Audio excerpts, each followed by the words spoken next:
Hello, everyone. I'm here with your SmackDown review for April 11th, 2017. This show was a bore. It was supposed to have been the second half of the Superstar Shakeup or whatever they want to call it. All right, the show starts out with Kevin Owens. Apparently, Kevin Owens is now on SmackDown along with the United States Championship. He comes out there. He talks about how Canada is better than the U.S. and the crowd chants USA. Then Baron Corbin comes out. I didn't catch what he said due to my stream crashing. When it came back on, Sami Zayn was out there, and he says that he is now on SmackDown. AJ Styles come out and says that this is the house that AJ Styles built. Then Daniel Bryan comes out and says that Kevin Owens will still defend the United States Championship at Payback against Jericho, and whoever wins that will be on SmackDown. Okay, what's the purpose of this then? I mean, if it's supposed to shake up everything, start new feuds, why are we still having old feuds going on? Seems like they just rushed this. Now, I have a theory on why they did this Superstar shakeup, and I'll explain in a minute. Okay. Bryan then makes a triple threat number one contenders match for the United States title between Sami Zayn, AJ Styles, and Baron Corbin. The segment ends. Okay, here's one of the reasons why I believe that they did this Superstar shakeup. After what happened at WrestleMania, I know a lot of people is going to view this, probably going to say I'm crazy and being a smart. No, I'm not being a smart. I'm actually giving my honest opinion. They're trying to shield the boos from Roman Reigns on Raw number one by bringing Bray Wyatt over there to Raw and a few others. And number two,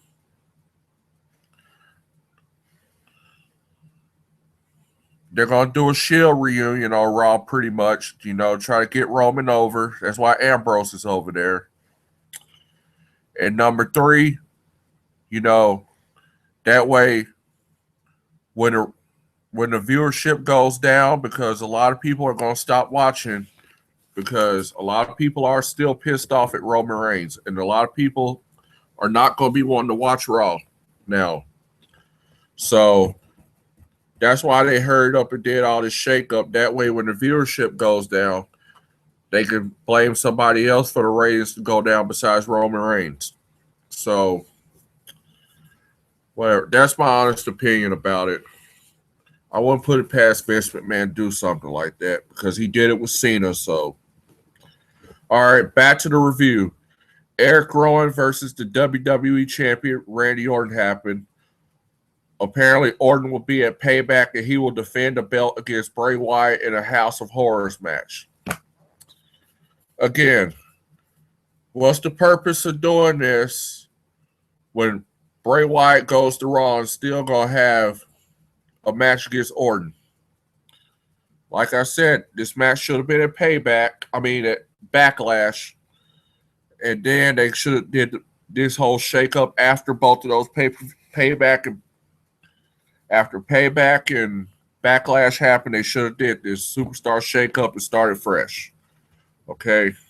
Seems ridiculous. Bray Wyatt appears on the screen and he cuts a spooky promo. And afterwards, Rowan hits Orton with his steel steps and does a full Nelson slam on him. Orton wins the match by disqualification. Next up, American Alpha versus the SmackDown Tag Team Champions, the Usos.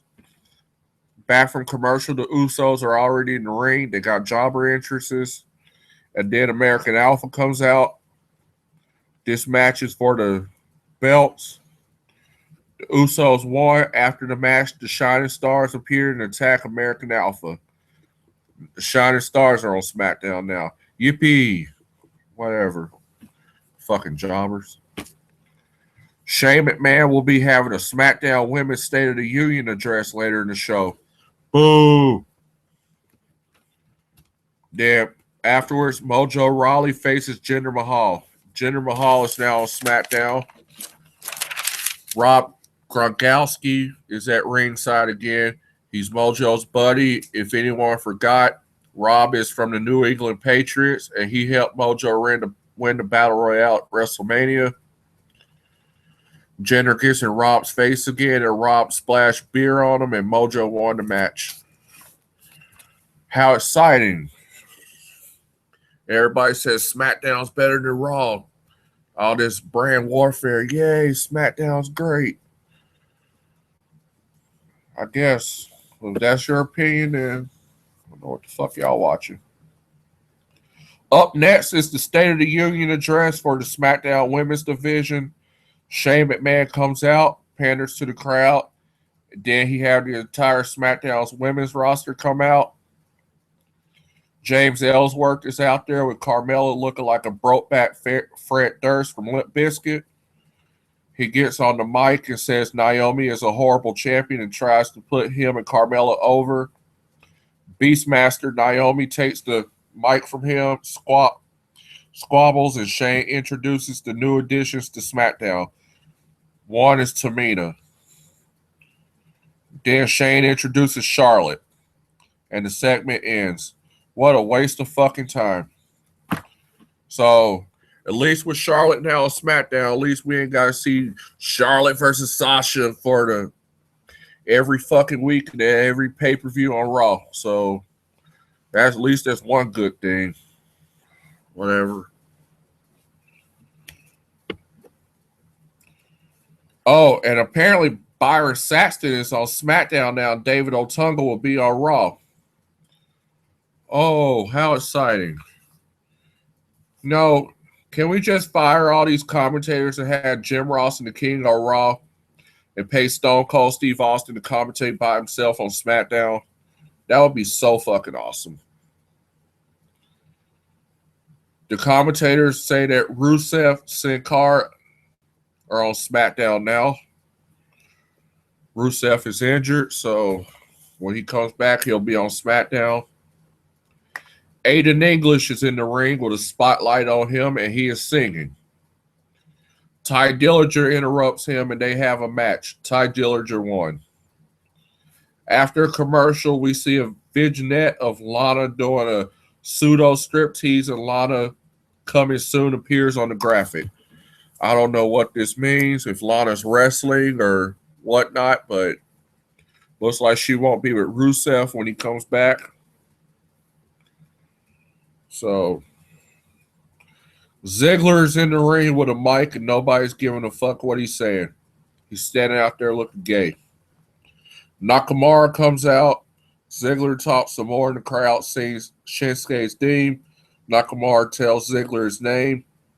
Ziggler attempts a super kick, fails, and leaves the ring. Afterwards, Baron Corbin gets a video package. The main event, which is the number one contenders match for the United States title, is next. It's then announced that the New Gay will be on SmackDown. SmackDown, you guys can hold an L for that. Fuck the New Gay. Then Sami Zayn gets a video package. The triple threat match happens in the main event. AJ Styles win. So expect to see AJ Styles versus Kevin Owens in the future for the United States Championship and whatnot. That's all SmackDown. The show was boring. Hit the subscribe button if you guys like this video. I'm out. Everybody have a good night.